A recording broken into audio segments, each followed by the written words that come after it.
Hi, it's Annalise Tosti here to talk to you about effective strategies to address linguistic needs of second language learners with special needs. So, starting off with information I acquired through Color in Colorado website during the early production and emerging speech stages. Some of the ones that stuck out to me that I could definitely see myself using and or I'm already using in the classroom are using differentiation to be able to individualize learning based on the student's stage of language acquisition, using read alouds while emphasizing listening comprehension, use of music, rhymes, and jingles with or without gestures and body movements to demonstrate word meaning, using visuals as much as possible to connect word meaning to language acquisition, and that is a strategy that can be used throughout all stages of language development.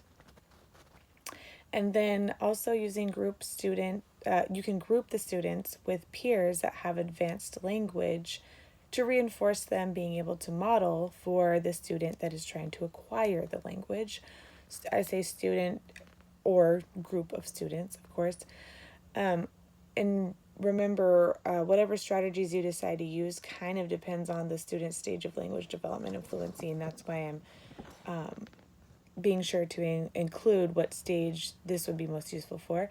So then we move on to during the beginning stages of fluency, where fluency is more fully developed.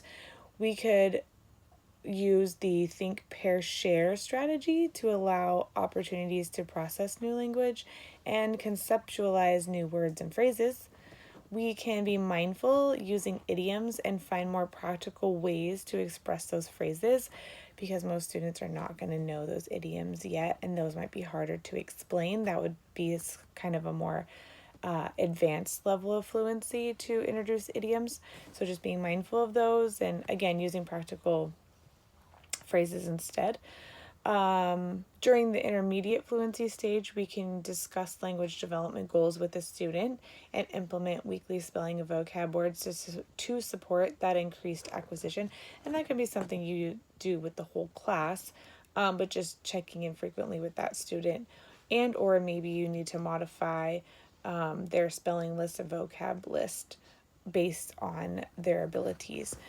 Then we have during really any stage of development, you can do things like small group opportunities for listening comprehension, written, oral, verbal, and getting that organic feedback and input from their peers. Also, we can play many different games during any stage of acquisition. I love to play teacher with my students. My students love to pretend they're the teacher, especially in small groups with mini whiteboards. You can do games with these mini whiteboards. You can even do spelling and vocab on the mini whiteboards, but also my kids like to play hangman, guess my animal, categories and gestures, or Pictionary, all ways to improve language acquisition. It gives them a fun opportunity to improve language that way.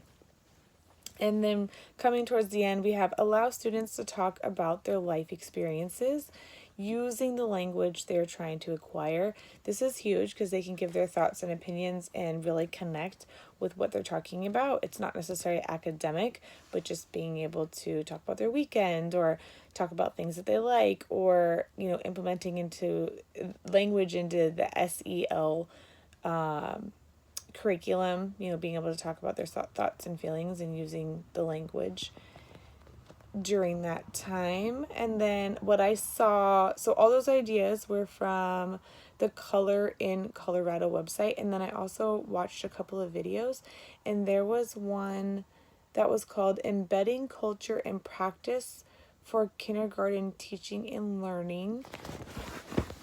And I already forgot. Oh, the website name. Well, I mean, I clicked on a bunch of different things to get there, but it was originally on, I want to say, this second link from our list of readings.